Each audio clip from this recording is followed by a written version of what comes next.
patekno lah. Yeah.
Nggih.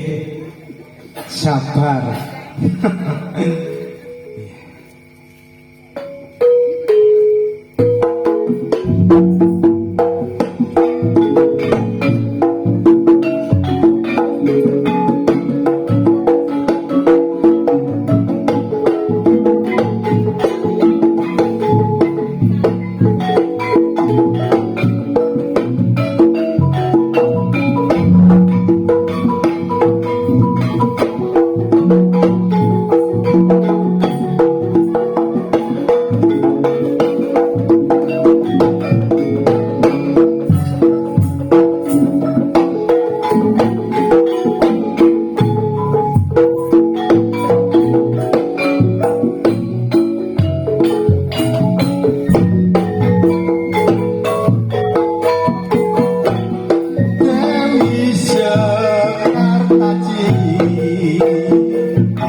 Mantap ing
kalbu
Bismillahirrahmanirrahim. Assalamualaikum warahmatullahi wabarakatuh. Warahmatullahi wabarakatuh. Kagem Bapak Ibu ingkang beragami Nasrani, kula aturaken sugeng dalu.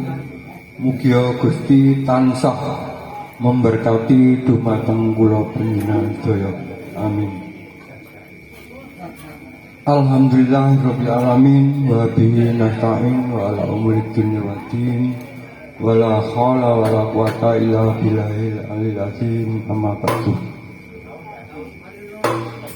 Bapak Ibu ingkang rawuh sedaya ingkang kula hormati, ing mriki kula mboten saged nyebataken setunggal-tunggal, kula niki gampang supir. Dados ten alamat ten alamate ten namine niku kula niki gampang supir, pun rada kekun. Dadi Bapak Ibu ingkang rawuh menika sedaya ingkang kula hormati, ing mriki kula panjenengan sedaya kaderengipun monggo tansah ngaturaken puji syukur dumateng ngarsanipun Gusti ingkang Maha Kuwasa. Bilih menapa kula panjenengan sedaya ing dalem menika saged makempal menika wonten dalemipun Pak Narko nggih. Sedasipun niki acara ini namung melekan Pak nggih, melekan boten gebyak istilahé campur sari. Ten ngriki niki asline Wayu Lestari ya. Dados Semar niki sanjange Semalang Raya. Dados niki komunitas ya, dados komunitas niku Semar ya, dados wadahe. Ten grupe niku nggih Wayu Lestari biasa nggih. Tapi Semar ini istilahnya wadah saking Semalang Raya ya. Dados wonten saking Bapak Marsono niku napa niku wonten kula iki gampang lali Pak ya. Dados wadah ini Semar ya. Nggih. Dados dateng bapak-bapak ing mriki kok menawi kok malih Semar. Iki sejatosipun niku namung komunitas nggih, dados wadah campur sari, kesenian campur sari niku wadahe ten Semar. Dan niku wonten ingkang malih napa lintas kados niku, dados boten wonten istilahé napa campur sari Wayu Lestari tok ten Kampung Baru boten, tapi niku wonten wadahe niku komunitas Semar, Semalang Raya. Wonten sandange wonten Pak. Terus niki dumateng keluarga ngriki mungkin saged mangertos nggih, dados kok malih Semar. Terus ini nama komunitas nggih. Dados kula atas nami saking warga Wayu Lestari, saking rencang-rencang Wayu Lestari, kula ngaturaken matur sembah nuwun sanget rawuhipun Bapak Ibu. Ini wonten ingkang saking Trompet, wonten nggih saking Talok, saking pundi Gunung Jidor, saking Bapak Sampe nggih. Nah, terus Semar niki Bapak Ibu nggih, terutami daerah-daerah ngriki ingkang dereng mangertos, terus ketuane niku Semar niku Bapak Sampe nggih. Wonten dusun pundi niku Pak? Ombo. Kula niki sering mriko tapi lali kok, gampang lali juga. Lali yang nggih, saya ngapunten nggih. Kula kadang-kadang ngomong nggih ngoten, ati ngomong kali kula pikir ajeng nglotokaken kadang-kadang iki cantol-cantol ngoten nggih.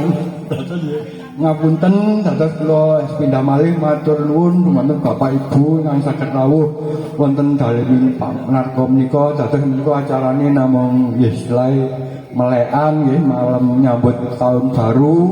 Mugi-mugi kawontenan taun enggal menika sedaya warga saking mungkin saking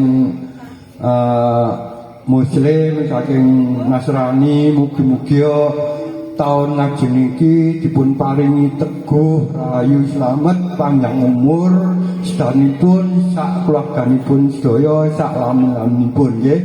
Dados menika ingkang saged kula aturaken kirang langkungipun kula nyuwun pangapunten ingkang agung.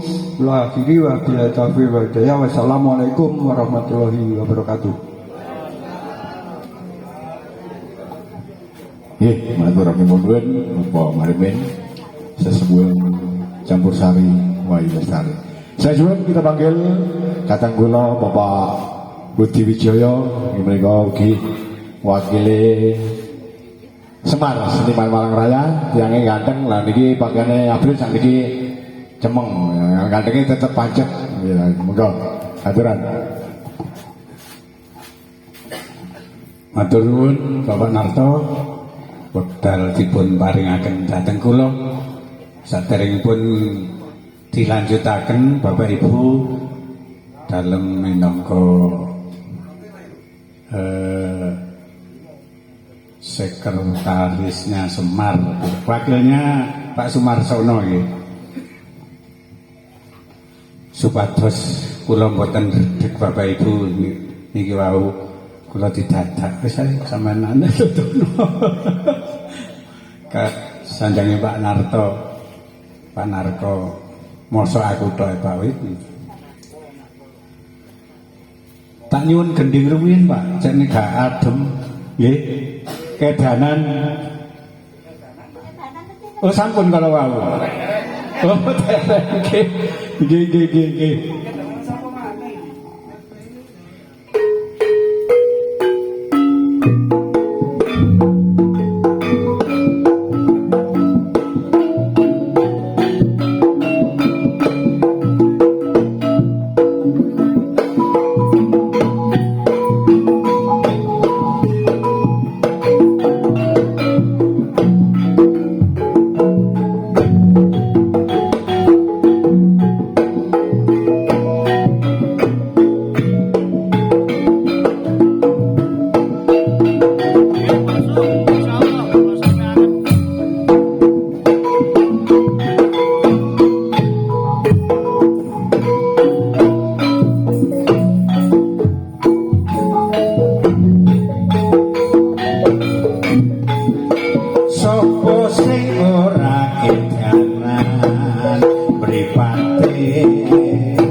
Kagem sedaya mawon ingkang rawuh wonten dalemipun Pak Narto dalam acara kumpul-kumpul nggih.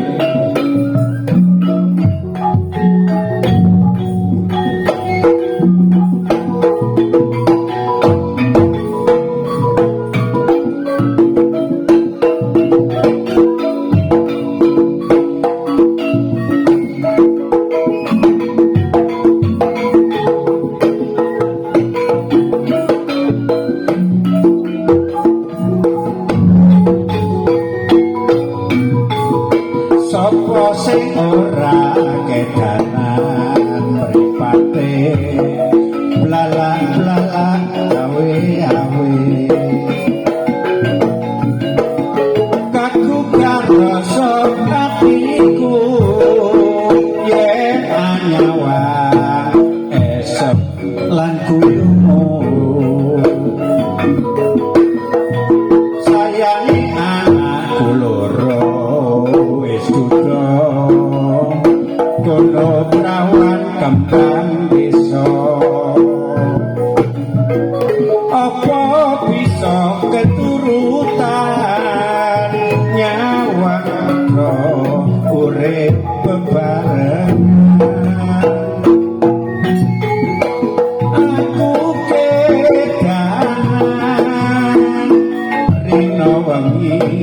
mung tansah kelingan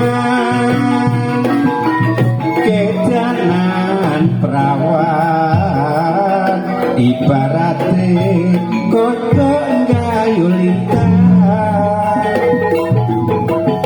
tak rewangi pati geni pamriye kan bisa lulu atine aku ora bakal rapi ya mung sliramu kenyota enteni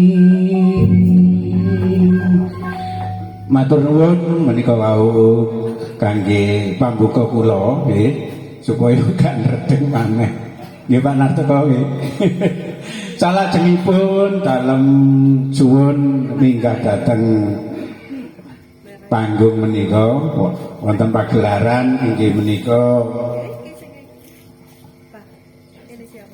Bapak Tukiman wekdal dalem paringaken monggo sepotipun Bapak Tukiman monggo mriki kesayangan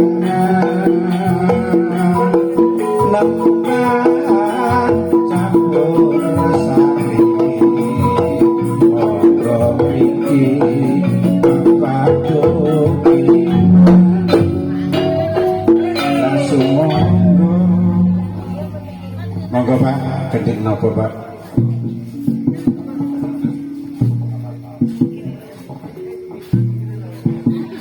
ngapunten kula nyuwun gending kapan Pak Liang dibawani aman nggih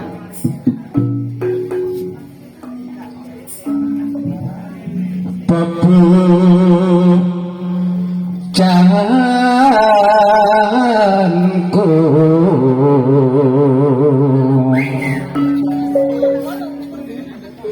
nimas lunga aku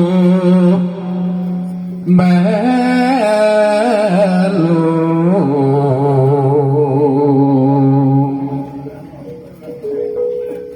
aku ora tega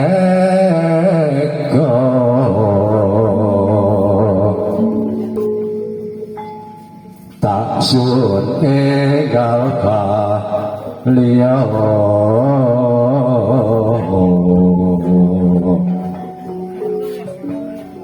tak enteni ana ing pinggir samudra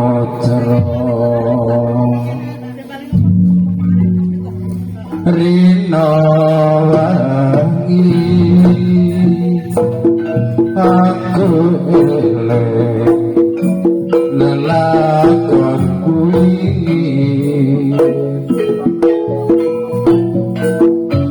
mula aku tak nunggu lepas ayu nggon kugenteni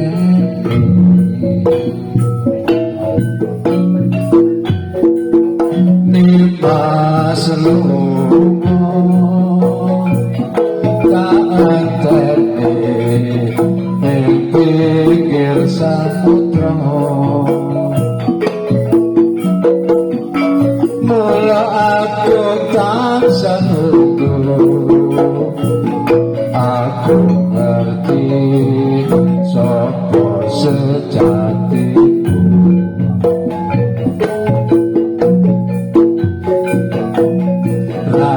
rabeto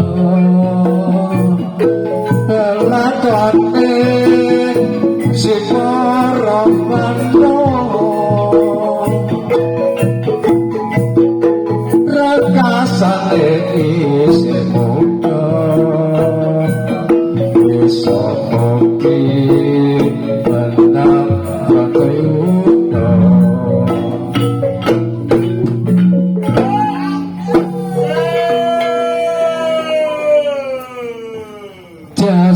Jasembatra larasati mustika srikati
lunga tak ajeni ning pinggir samudra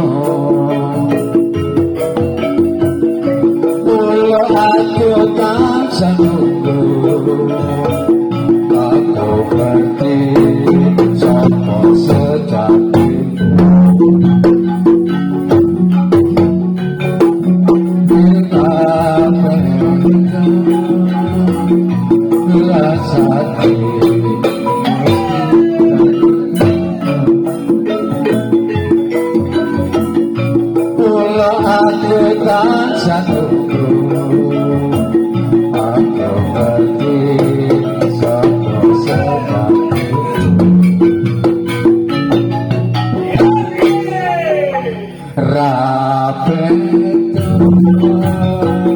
rekasane sing ora banggawa aku